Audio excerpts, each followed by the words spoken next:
I knew with your trap would be the only way to meet with you face to face.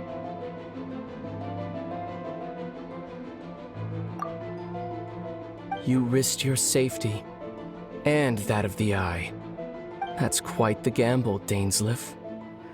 But I believe that I am the one walking into a trap laid by the Twilight Sword. So you came here all on your own? What about those followers of yours? When the Twilight Sword is prepared for battle, any army I could send would only be marching to their doom. Better that I face you alone. I know you must have a lot to say, but if it's a conversation you want, you'll have to defeat me.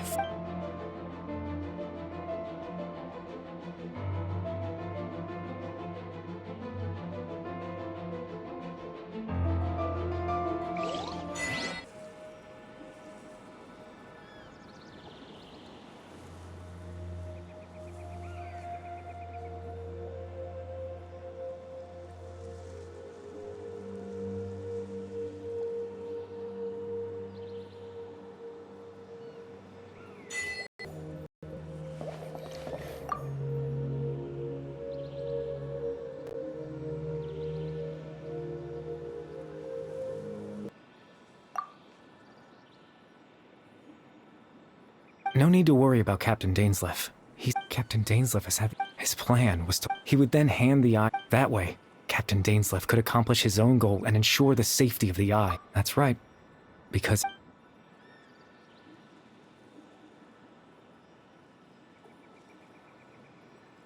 Before you two entered that false location. Traveler, wait.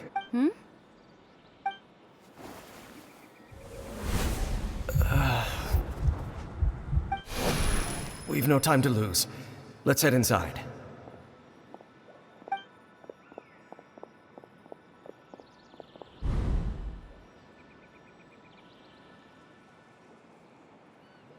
That was when I implanted the memory of him given the tense situation.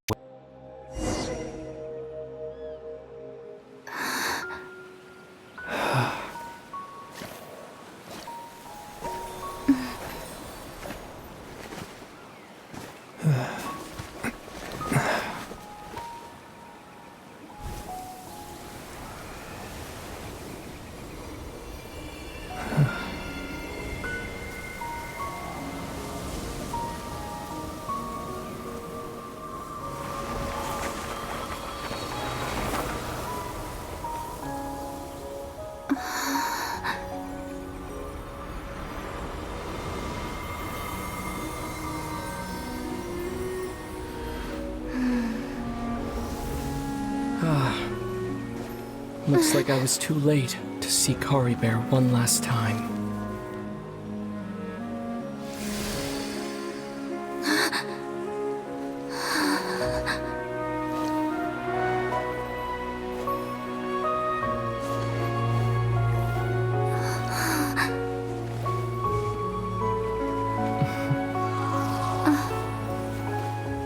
Kari Bear's consciousness is gone, and this space will soon disappear along with it.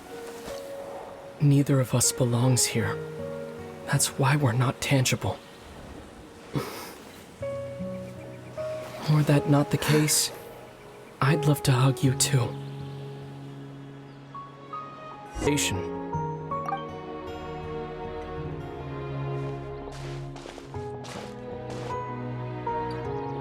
The chance to just stop and talk like this is certainly not easy to come by.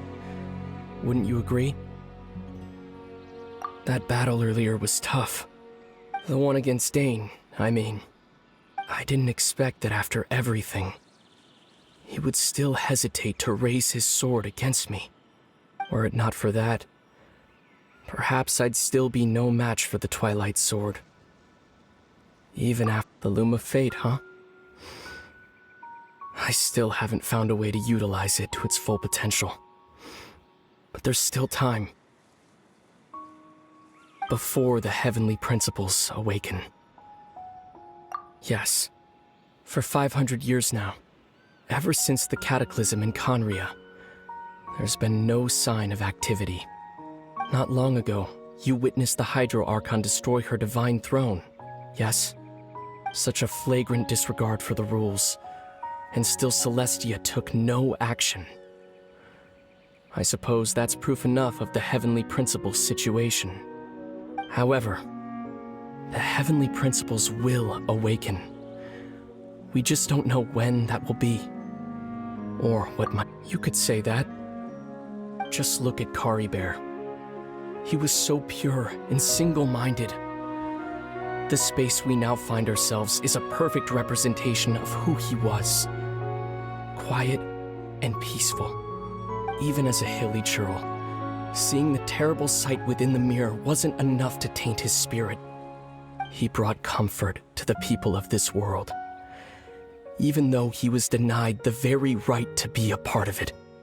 So ask yourself this. Who was it that deprived him of that right to exist? Of course, that's only one example. My feelings...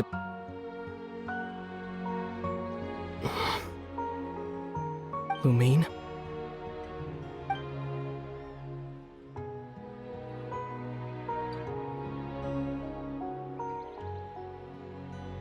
You're the only one in this world who calls me that. There's so much I wanted to ask you. But for some reason, I'm not interested in asking those questions right now. There's just one thing I have to ask. One thing I could never understand. Why?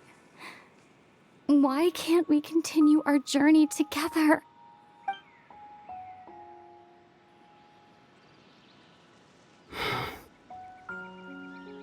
At the end of my journey, I arrived at a place known as the Sea of Flowers at the end. Do you remember?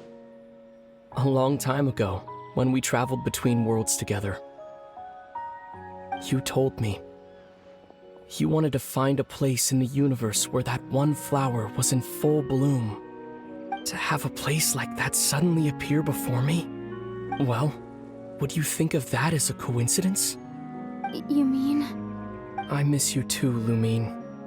But as this war continues to rage, and as I continue to seek that final answer, I don't even know how to face myself sometimes. Let alone my own sister. What's going on? This space has lost its tether. I doubt it'll be able to exist much longer. In fact, aside from our ability to physically interact with each other, there's something else you should know about this space. With Kari Bear gone, we won't be able to remember anything that happened here. Everything in this space will be wiped from existence, including all memory of our reunion. You're only telling me this now?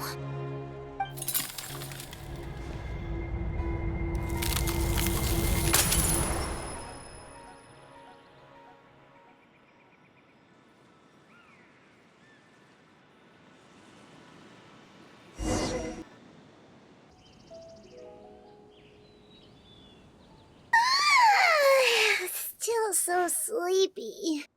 Paimon's head feels all fuzzy. Oh, Paimon woke up a little earlier than you, so Paimon will fill you in. The villagers said that they saw us sleeping near the village yesterday. They couldn't wake us up no matter how hard they tried, so they decided to just bring us back here. Oh, and Dane came by just now. He didn't say anything though. Just made sure that you were alright and left. Kinda seemed like he had a lot on his mind, but that's Dane for ya. Let's think for a second.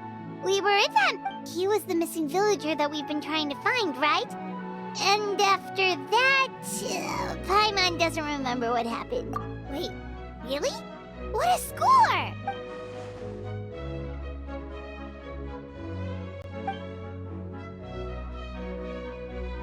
Well, what happened after that?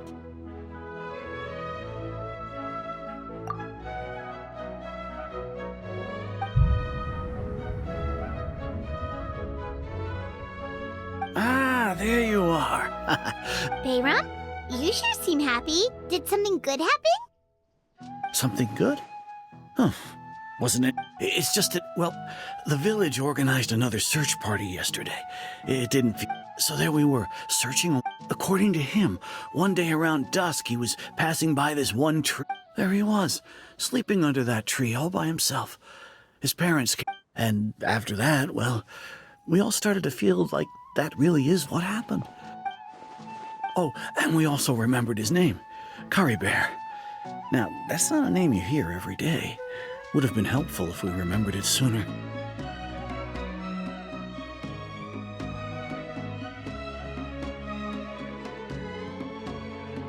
Well, I hope he's happy wherever. Seems like everyone thinks Curry Bear left the village. That's probably for the best. Paimon didn't.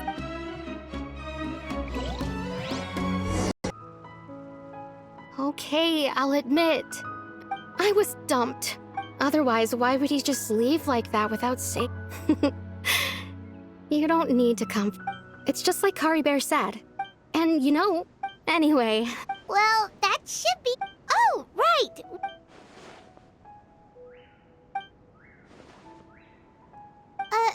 A picture?